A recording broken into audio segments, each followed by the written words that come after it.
Galing ako sa wala, kaya lahat na appreciate ko, kahit gaano pa kaliit yan. Minsan mapapaisip ka rin paano mo nakayanan lahat ng hirap at sakripisyo na dinaanan mo. There were nights na parang wala ng pag-asa.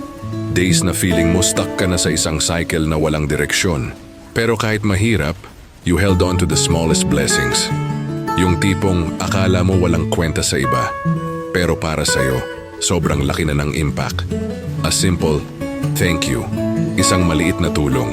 O yung mga simpleng bagay na napapansin mo na di napapansin ng iba.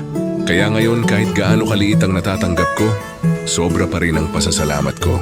Sa totoo lang, hindi sa laki ng bagay na susukat ang halaga nito, kundi sa gratitude na natutunan mong i-cultivate sa puso mo.